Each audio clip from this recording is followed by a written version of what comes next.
క్రీస్తునందు ప్రియ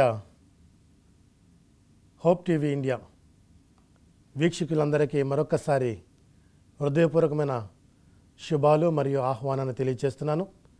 మరొక పర్యాయము దేవుని యొక్క వాక్యాన్ని మనం అందరం కలిసి ధ్యానం చేసుకోవటానికి కుటుంబ సమేతంగా మీరందరూ సిద్ధంగా ఉన్నారని నేను నమ్ముతున్నాను. చిన్న ప్రార్థనతో వాక్య ధ్యానాన్ని మనం ప్రారంభించుకుందాం. ప్రార్థన. కృపా సత్య సంపూర్ణమైన మా ప్రియ పరలోకమందున్న మా తండ్రి, మీ సృష్టి నుంచి నాయన మేము కొన్ని పాఠాలు నేర్చుకుంటున్నాము. మా మనోనేత్రాలు తెరవండి. మీరు మాకు నేర్పిస్తున్నటువంటి ఆత్మీయ పాఠాలని నాయన మేము నేర్చుకొని మా జీవితాలను సరిచేసుకున్నట్టుకు సహాయం చేయమని క్రీస్తు నామమున ప్రార్థన చేస్తున్నాను తండ్రి. ఆమెన్. ప్రియ దేవుని విశ్వాస సమూహమా, మీ అందరికీ శుభములు తెలియచేస్తూ ఈ దినము మరొకసారి మరలా మనం ఈ రీతిగా కూడుకున్నట్టుకు దేవుడు ఇచ్చిన సమయాన్ని బట్టి మీకు వందనాలు తెలియచేస్తున్నాను. ఈరోజు మన వాక్య ధ్యానాంశము కుక్కల నుండి దేవుడు మనకు నేర్పిస్తున్నటువంటి పాఠములు. కుక్కల నుండి దేవుడు మనకు నేర్పిస్తున్నటువంటి ఆత్మీయ పాఠములు అనే అంశాన్ని మనం ధ్యానం చేయబోతున్నాం. పరిశుద్ధ గ్రంథము నుండి వాక్య పట్టణాన్ని చదువుకుందాం. వేదవాక్యాన్ని ప్రకటన గ్రంథం 22వ అధ్యాయము 15వ వచనం.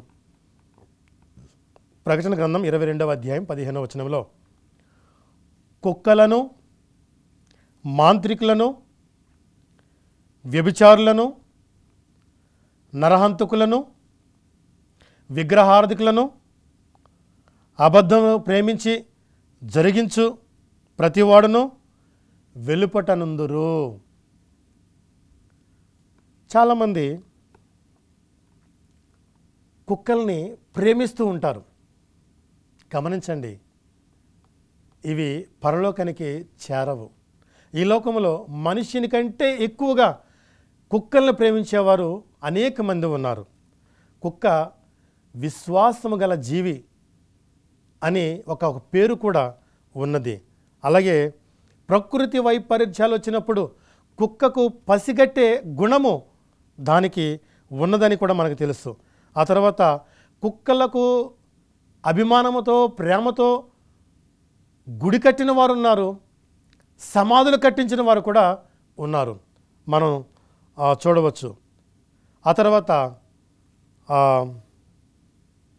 ఇంకా ప్రతి ఇంటి ముందు కుక్కలు ఉన్నాయి జాగ్రత్త అంటూ ఒక బోర్డు కూడా పెట్టుకుంటూ ఉంటారు.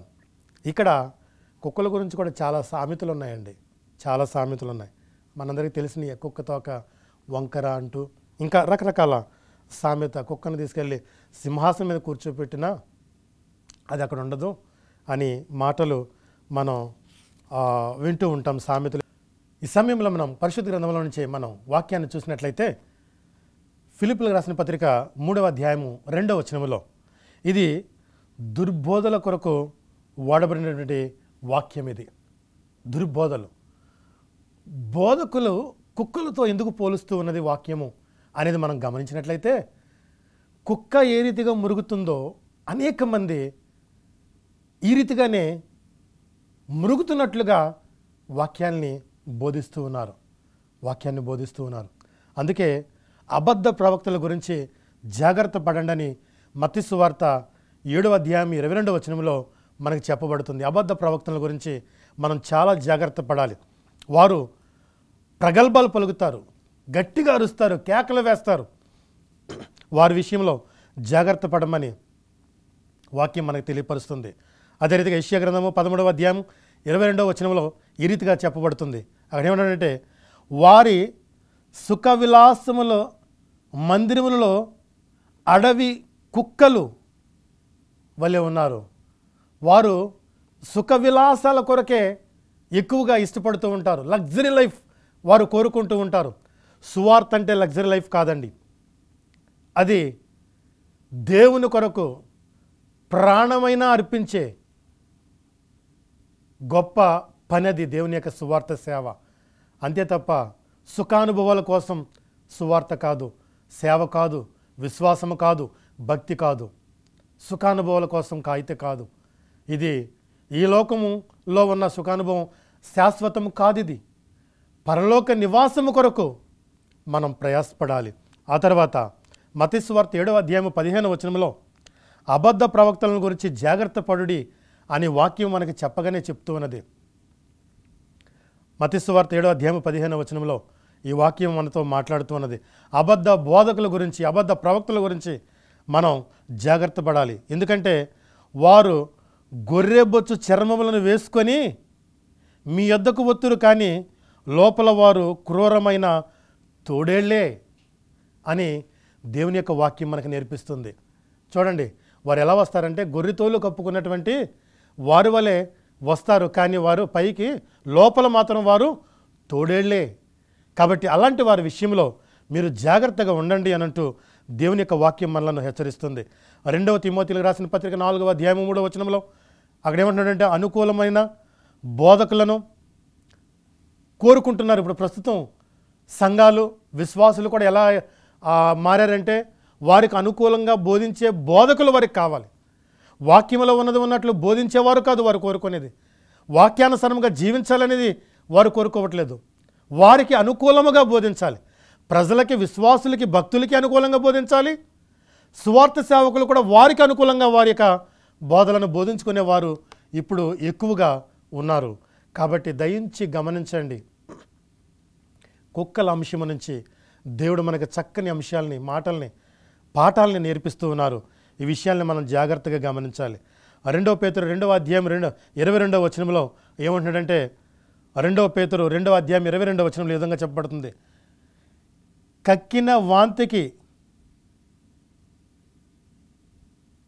వెనుదిరుగు కుక్కలు వలె మీరు ఉన్నారని అంటున్నారు.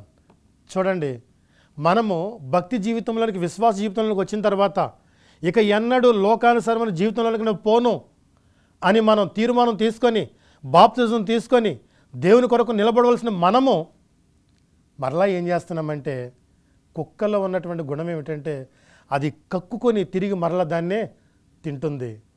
మానవులమైన మనము కూడా అదే కుక్క నుంచి దేవుడు మనకు ఒక పాఠాన్ని నేర్పిస్తున్నారు. మనం కూడా అయ్యో నేను దేవునికి దగ్గరగా జీవిస్తాను, భక్తిగా జీవిస్తాను, విశ్వాసం కలిగి జీవిస్తాను అని తీర్మానం తీసుకొని, బాప్తిజం తీసుకొని ఆ తర్వాత మరలా మనం ఆ భక్తి జీవితాన్ని నెమ్మదిగా విడిచిపెడుతూ, మర్చిపోతూ మరలా తిరిగి పాత జీవితంలోకి వెళ్ళిపోతున్నాం. దీని అర్థం ఏమిటంటారు? దీని భావం ఏమిటంటారు?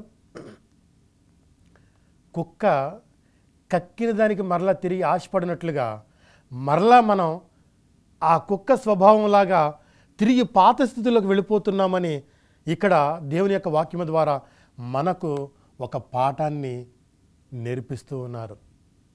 కుక్క ఏంటి, మనకు పాఠాలు ఏంటి అని అనుకోవచ్చు మనం. చూడండి, ఎంత చక్కని మాట, ఎంత చక్కని పాఠం మనకు నేర్పిస్తున్నారు. మనము తినే విషయంలో, త్రాగే విషయంలో, భక్తి విషయంలో నేను మళ్ళా దాని జోలికి పోను, ఆ పాత జీవితానికి, ఆ రోత జీవితానికి నేను పోను అని చాలామంది తీర్మానం తీసుకుంటారు. నేను మందిరాన్ని విడిచిపెట్టను, నేను నా దేవుని విడిచిపెట్టను అని తీర్మానాలు తీసుకుంటారు. కానీ కుక్క ఏ రీతిగా ఆ కక్కుకున్న దాన్ని మరలా తింటుందో అదే రీతిగా మనుషులు కూడా నేను వెళ్ళను అన్న దగ్గరికి మళ్ళా పదే పదే అటే వెళుతూ ఉండటం, ఇది కుక్క స్వభావం. కాబట్టి ఆ విధంగా మీరు ఉండకండి అంటూ దేవుడు ఒక పాఠాన్ని మనకి నేర్పిస్తూ ఉన్నారు. అంతేకాకుండా చూద్దాము, సామెతల గ్రంథం 26వ అధ్యాయం 11వ వచనంలో మరొక చక్కని మాట ఉంది. అదేమంటున్నాడంటే, తన మూఢతను మరలా కనపరచు మూర్ఖుడు కక్కిన దానికి తిరుగు కుక్కతో సమానుడు. చూడండి ఏమంటున్నాడు, తన మూఢతను మరలా కనపరచు మూర్ఖుడు, అది సరికాదని, అది మంచిది కాదని విని నేర్చుకొని దాన్ని విడిచిపెట్టి మరలా దాని జోలికి వెళితే వాళ్ళని ఏమంటారు? అదే పదాన్ని ఇక్కడ వాడుతున్నాడు, మూర్ఖుడు అని అంటున్నాడు. వారు ఎలాంటి వారితో పోలుస్తున్నారంటే, కక్కిన దానికి తిరుగు కుక్కతో అలాంటి వారు సమానులు అని అంటున్నాడు. చాలామంది సిగరెట్లు, చుట్టలు, మందు, ఇంకా అనేకములు ఇటువంటివన్నీ విడిచిపెట్టుకుంటామని అంటారు. మరలా తిరిగి దాని దగ్గరికే పోతూ ఉంటారు. అటువంటి వారు కక్కిన కుక్కతో సమానులు అని వాక్యము సూటిగా మాట్లాడుతుంది. ఓ సహోదరి సహోదరుడా, అర్థమవుతుందా మీకు దేవుని యొక్క వాక్యం యొక్క భావము? కుక్క మనకి నేర్పిస్తున్నటువంటి పాఠము. కాబట్టి మనం ఒక్కసారి తీర్మానం తీసుకున్న తర్వాత మరలా ఆ పాపపు జోలికి మనము పోకూడదని ఈ వాక్యం మనకు తెలియపరుస్తూ ఉంది. ఆ తర్వాత నామకార్థపు క్రైస్తవులుగా మనం జీవించకూడదని దేవుని యొక్క వాక్యం మనకు నేర్పిస్తుంది. యెషయా గ్రంథం 56వ అధ్యాయము 10వ వచనములో, వారి కాపరులు గ్రుడ్డివారు వారందరూ, తెలివిలేని వారు వారందరూ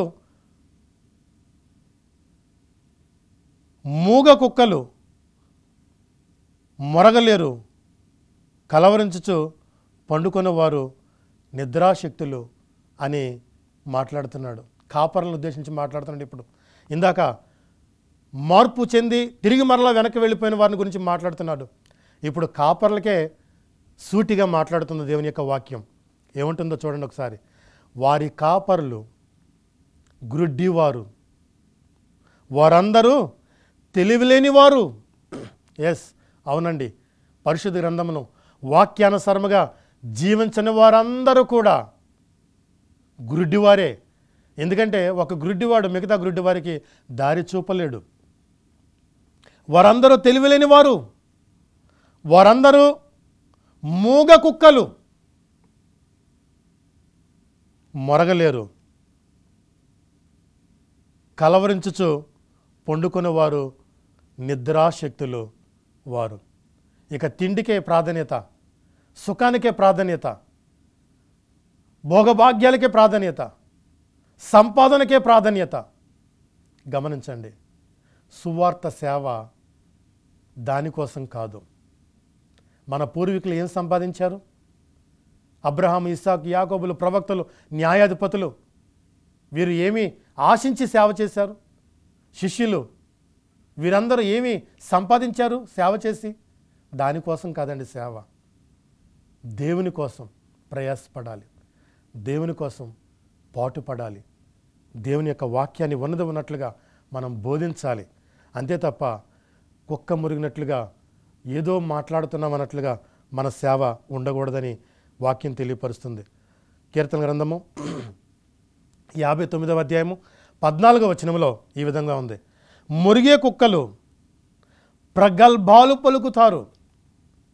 మురిగే కుక్కలు ప్రగల్భాలు పలుకుతారు. అవునండి, ప్రగల్భాలు పలికేవారు అనేక మంది అటు ఉన్నారు, ఇటు ఉన్నారు, ఆడ ఉన్నారు, మగ ఉన్నారు, చిన్నవాళ్ళు ఉన్నారు, పెద్దలు ఉన్నారు.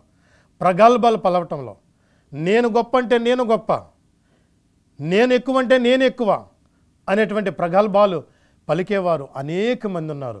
వారు కూడా కుక్కతో సమానమని వాక్యం తెలియపరుస్తుంది. ఎక్కడుందండి వాక్యం?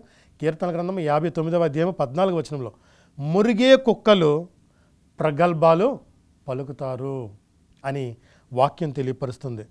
ఆ తర్వాత 2వ సమూయేలు గ్రంథం 9వ అధ్యాయం 8వ వచనంలో, 2వ సమూయేలు గ్రంథం 9వ అధ్యాయం 8వ వచనంలో ఒక చక్కని వృత్తాంతం ఉంది. అదేమిటంటే, సౌలు కుటుంబంలో నేను మేలు చేయటానికి ఎవరైనా మిగిలి ఉన్నారని దావీదు అడిగినప్పుడు, అయ్యా ఉన్నాడు, అతని పేరు మెఫీబోషెతు, అయితే వెంటనే పిలిపించండి. తీసుకొచ్చారు. అయ్యో రాజుగారు రమ్మన్నారు, నన్ను ఏం చేస్తారో ఏంటో అని భయంతో అక్కడికి రాగానే మెఫీబోషెతు అని పేరు పెట్టి పిలవగా, చిత్తం ప్రభా నీ దాసుని నీ యొద్ద ఉన్నాను అన్నప్పుడు, నువ్వు భయపడొద్దు, నువ్వేమి భయపడొద్దు అని అన్నప్పుడు మెఫీబోషెతు అంటున్నాడు, మెఫీబోషెతు ఈ విధంగా అంటున్నాడు, తను తగ్గించుకుంటూ అంటున్నాడు, నేను చచ్చిన కుక్క లాంటి వాడిని అని మెఫీబోషెతు తను తగ్గించుకొని మాట్లాడుతున్నాడు. ఏమంటున్నాడండి?